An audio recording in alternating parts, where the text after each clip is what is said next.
Good morning, everyone. My name is Leonardo Mora. You can Google me or Bing me. I prefer Bing. Gives you a better summary of what I'm trying to do.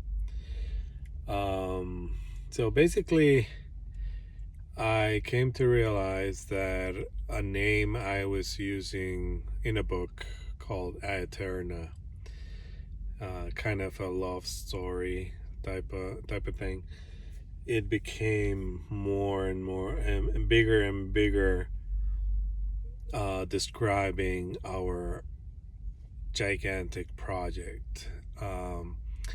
So I was calling it Type 1 civilization, but that's a Kardashev term. And this is a Russian in 1964 that defined that. So I needed a name for my project based on Kardashev.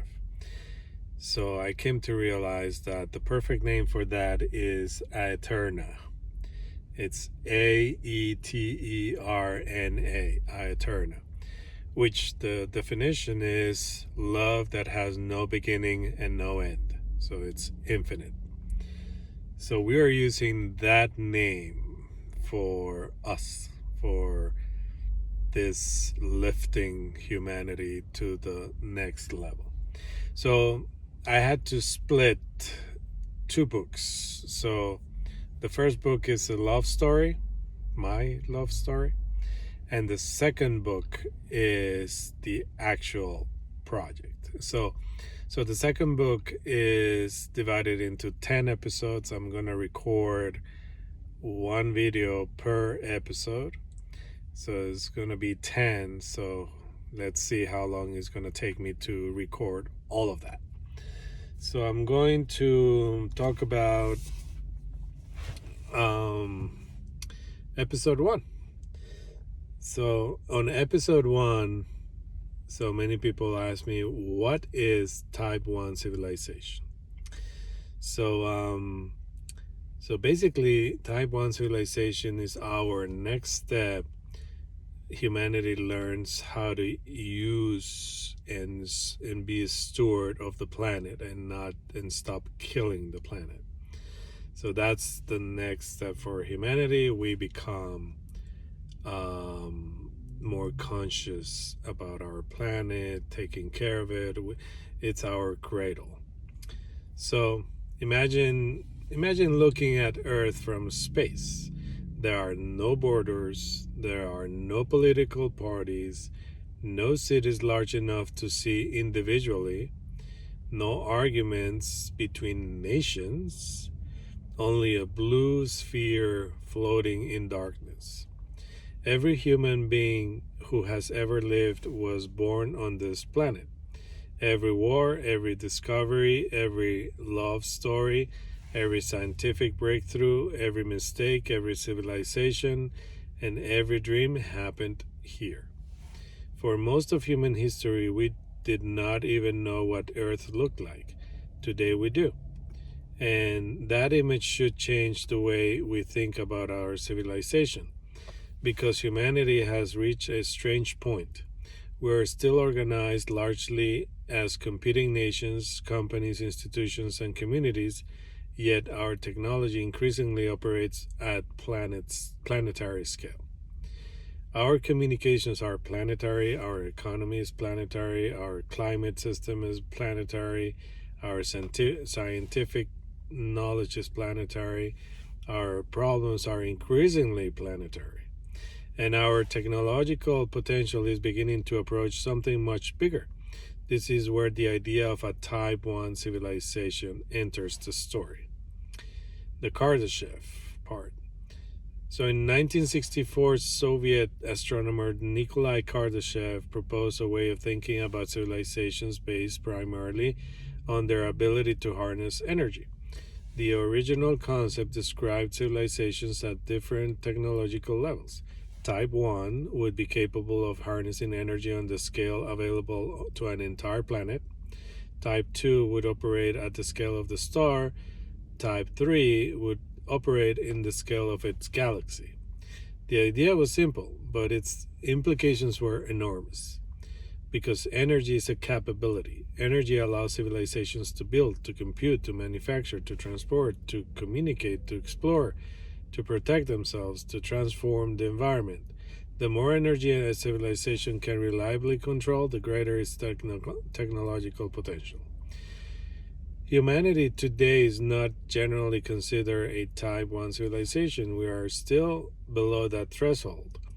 But imagine that what we would mean to reach it. Imagine abundant, cleaner energy. Imagine enormous computing infrastructure.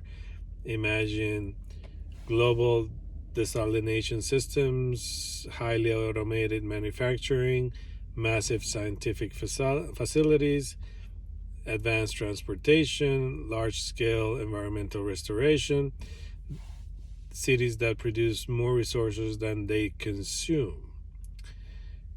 Imagine energy becoming so abundant that many limitations we consider permanent begin to disappear. That is the promise hidden inside a Type 1 idea. But there's a problem. Type 1 civilization is not just an energy achievement. We could become extraordinarily powerful without becoming extraordinarily wise. That distinction may be the most important idea in the entire Aeterna project. Suppose humanity develops the ability to control enormous quantities of energy. What happens next? Do we use it to eliminate poverty? Do we produce abundant food? To desalinate oceans? To explore space? To cure diseases? To educate every child? Or do we use some of that capability to create more destructive weapons, deeper surveillance, greater manipulation, and more powerful forms of conflict? Energy does not answer those questions. Technology does not answer them. Human judgment does. Therefore, perhaps the real challenge of becoming Type 1 is not simply can humanity harness enough energy? It is can humanity become mature enough to handle the power that energy gives us? This changes the meaning of civilization. A civilization should not be measured only what it can do. It should also be measured by what it chooses not to do. The hidden civilization upgrade may therefore require two revolutions. The first is technological, the second is human. We need better energy, better AI, better infrastructure, transportation, scientific systems, space technology. We also need better thinking, better education, better cooperation, decision making, long-term planning, understanding the human behavior, ability to distinguish information from wisdom. This is where Aeterna begins. So Aeterna asks, what happens when humanity stops thinking only about technological progress and starts thinking about civilization as an integrated system?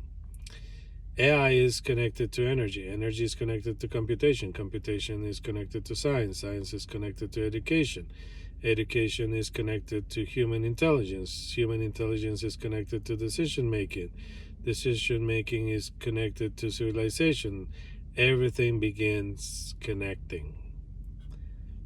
So the planet becomes the machine.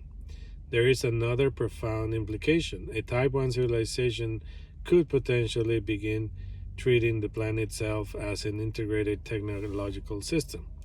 Energy production becomes interconnected, transportation becomes coordinated, communication becomes instantaneous, scientific instruments become globally connected, AI systems monitor enormous quantities of information, robotics operates infrastructure, sensors observe environmental conditions, human beings become participants in the planetary network of knowledge and capability. The planet becomes something resembling a living technological system. Not alive biologically, but interconnected, responsive, information rich, self-monitoring, self-correcting, and perhaps eventually capable of managing complexity beyond what individual humans can comprehend. That possibility leads directly to AI, artificial intelligence, because no human organization can manually process all the information generated by a planetary civilization. A civilization operating at enormous scale will need intelligence capable of operating at an enormous scale. So the type 1 question. This brings us to, what is the purpose of becoming type 1? Is it simply to consume more energy, to build more machines, to manufacture more products, travel faster, expand, or is it technological power supposed to accomplish something larger?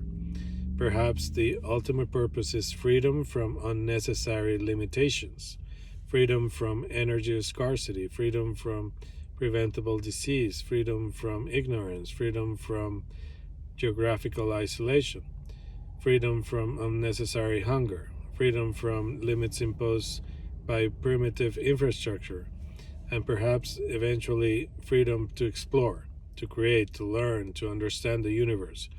A type 1 civilization could become the first civilization in human history with enough technological capability to consciously shape its long-term destiny. That is extraordinary, but it's also dangerous, because power magnifies everything. It magnifies intelligence, it magnifies creativity, cooperation, but it can also magnify stupidity, fear, greed, tribalism, manipulation, conflict. This is why reaching type 1 cannot simply be a technological race. It must be a civilizational transformation. So what comes next is the civilization test. So imagine humanity standing before the threshold of type 1. We possess enough energy, advanced AI, robotics, space infrastructure, biotechnology, global communication, specific, capable of discovering things we cannot imagine, and then ask one question: are we ready? Not technologically, humanly. Can we cooperate? Can we disagree without destroying one another? Can we think beyond one generation? Can we educate people to question machines rather than blindly obey them? Can we distinguish knowledge from wisdom? Can we use intuition from abandoning evidence, without abandoning evidence? Can we use rationality without becoming trapped in endless analysis? Can we build institutions capable of managing interplanetary complexity? This may be the real requirements, because the ultimate achievement of type 1 civilization may not be controlling the planet. It may be learning how to live responsibly with the power of the planet. And that is where our story truly begins. Humanity has learned how to use technology. The next question is whether humanity can learn how to use itself.